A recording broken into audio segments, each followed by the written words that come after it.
Oopsie, wait. Good day, everyone. Today we're going to talk about Giles Deleuze. Next slide, please. So, Giles Deleuze was born in the 17th arrondissement of Paris. He spent his entire life in the city except for a brief period during his youth. He was raised in a financially constrained family. He attended public school before being inspired by a teacher in Normandy to pursue literature and philosophy. Next slide, please.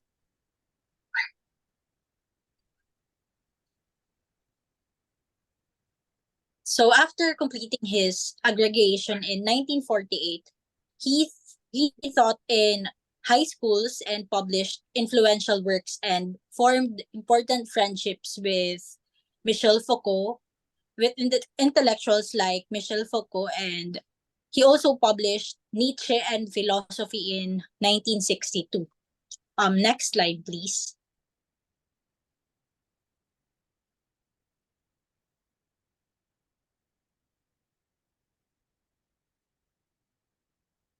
So even though he experienced health issues, but he was still committed in his academic pursuits. So throughout the 1970s, he remained politically active, advocating for various causes. So for his doctoral thesis and illness, he published his doctoral thesis comprising difference and repetition and expressionism in philosophy, Spinoza, in 1968.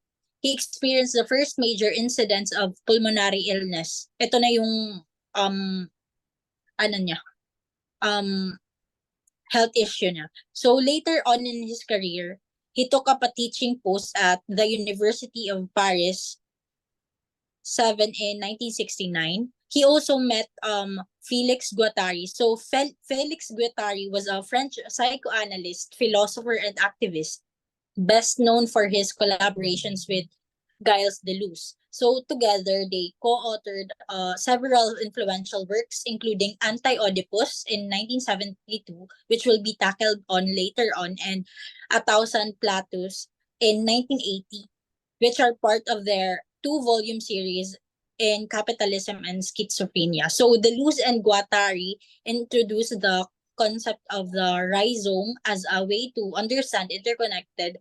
non-hierarchical systems of thought, culture, and society. Next slide, please.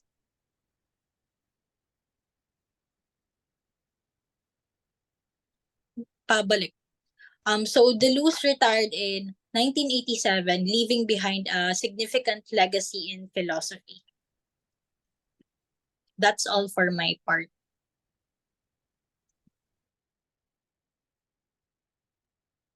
Good day, class. As the second reporter, I will discuss and present to you the contemporary ideas of anti-Oedipus, which is said, ito yung naging groundbreaking work ni Gilles Deleuze, which he co-authored with Felix Guattari, as mentioned by our first reporter. So, ayon, from the first volume or sa first part ng libro ng Anti-Oedipus, nagbibigay ito ng mga radical perspective tungkol sa desire, capitalism, and subjectivity sa paraan ng pagkritismo nila sa traditional psychoanalysis ni Sigmund Freud. Na kung saan yung Oedipus complex kasi ni Freud is about siya sa familial triangle of father, mother, me, or the child brother. And this theory is about the developmental stage of an individual's unconscious desires and their resolution na may specific stage ng childhood development na normal para sa isang bata na ma-experience yung mga unconscious sexual feelings at maling pakikitungo nila sa kanilang magulang.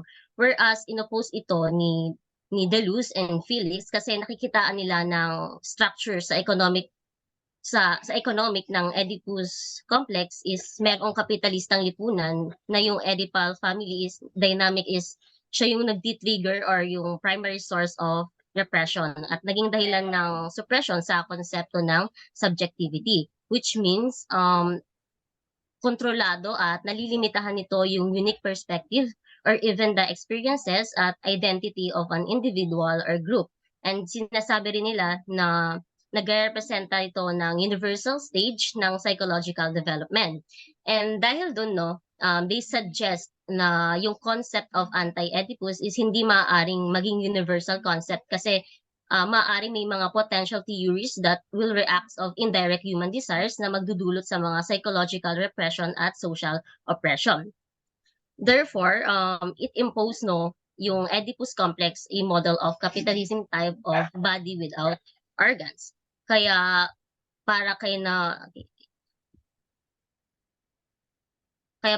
na Deleuze and Felix, no, imbes na maging object yung tingin ng tao sa iba, they propose yung concept of desiring production para mag-operate and to transform the idea of human systems na nagre-restrict sa potential activities or organizational structures that in understanding the context of desiring production, yung mga unconscious desires or yung mga nakaka-experience ng mga conflicting emotions and desires within the family relationship para kay Giles and Felix, nakikita nila ito as a positive force ng productive nature of desire dahil nagsisik ito ng new meanings and becomings and hindi siya rooted in deficiency. Kasi for Deleuze, no, hindi inherently part sa human nature yung mga psychological issues at hindi naka-confine sa individual psyche. Tinutukoy dito yung brain theory ni Freud na yung mga components ito, kung matatandaan natin, di ba?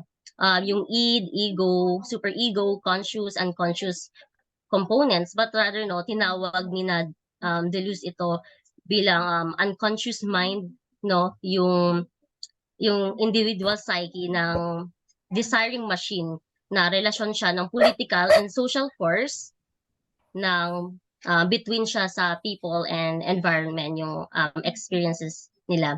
So for instance, in the work of Deleuze and Felix, they propose the schizophrenia structure na para pigilan yung Oedipalization na sinusubukang i-impose sa lipunan. Since yung traditional society kasi sa context ng Oedipus complex, na-characterize ito as an authoritarian power structure which they refer, no, tinawag nila ito bilang despotic regime, that yung Oedipus complex is kasangkapan siya para mag-reinforce ng mga kapangyarihan sa para magkaroon ng sentralisadong pamamalakad, and as proposed nga by Sigmund Freud dahil nakabase yung kanyang ideya sa mga psychosexual development ng desire ng bata para sa opposite sex parent and yung galit ng inhuman behavior nito towards sa same-sex parent na kung saan nagke-creates ito ng hierarchical and authoritarian power dynamic within the family structure. In short, according to Deleuze and Felix perspective, sinasabi nila na hindi advisable na i-apply yung Oedipus complex in society because it fails na i-absorb yung very idea or true nature ng desire.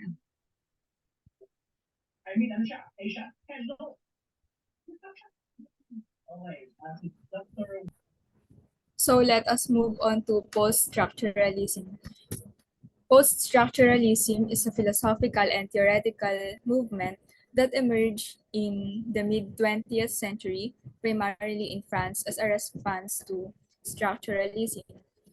It is more of a cultural movement. Anti-Oedipus is a post-structuralist book. It is often associated with post-structuralism due to several characteristics of its text and framework. Anti-Oedipus can be seen as a critic of structuralism, particularly its reliance on binary oppositions and overarching structures, such as Freudian psychoanalysis and Marxian theory, to explain human behavior and social organization. Anti-Oedipus, as post-structuralist, is a critic of capitalism. They view this system as operating that operates they view it as capturing they view it as a system that operates by capturing and channeling desire for the accumulation of profit. They argue that capitalism stifles freedom by commodifying everything, including human relationships and experiences. Deleuze and Guattari argue that traditional structures of power, such as the Oedipal family and capitalist society, works to repress and control desire. Next slide.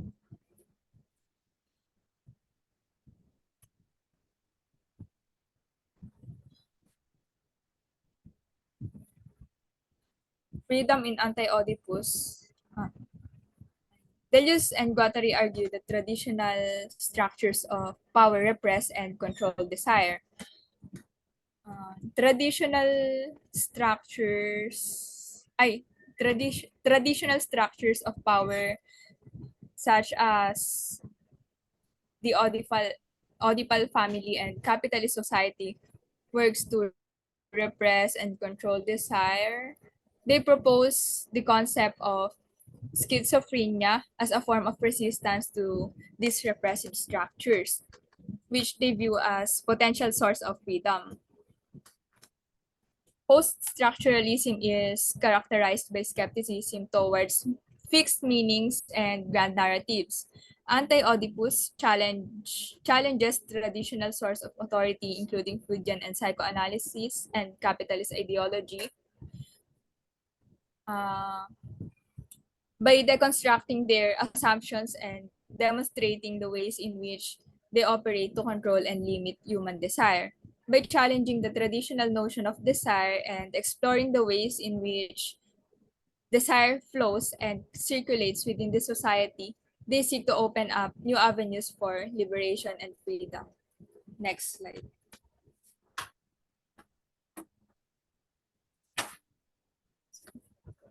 Okay, now let's move on with what is philosophy. A while ago, we already have the idea between Deleuze and Guattari. So their exploration of the nature of philosophy begin with the fundamental question, which is, what do philosophers do?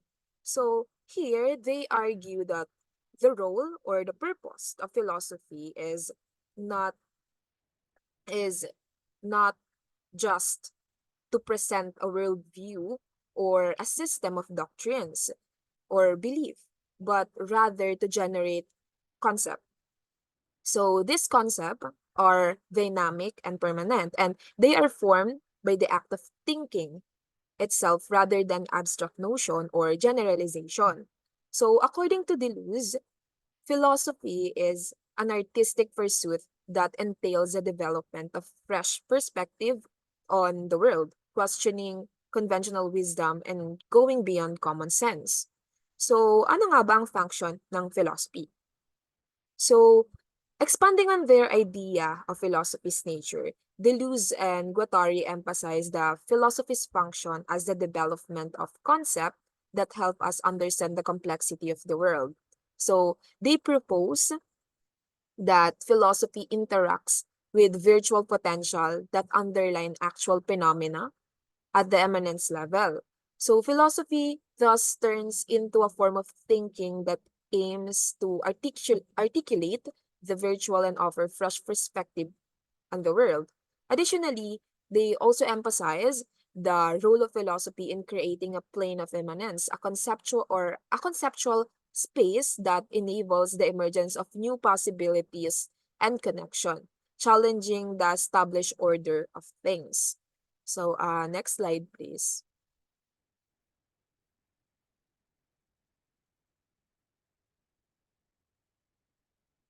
Okay, balik po. The conceptual persona of philosophy. So, the term conceptual persona was coined by Deleuze and Guattari. They describe the personification or person that represent philosophical ideas. So, they contend that conceptual persona, such as the philosopher, artist, or scientist, are born out of philosophy and act as a means of actualizing and expressing notion. So these persona are the dynamic, abstract function that embody philosophy's creative potential rather than being perceived as distinct people. Next slide. po.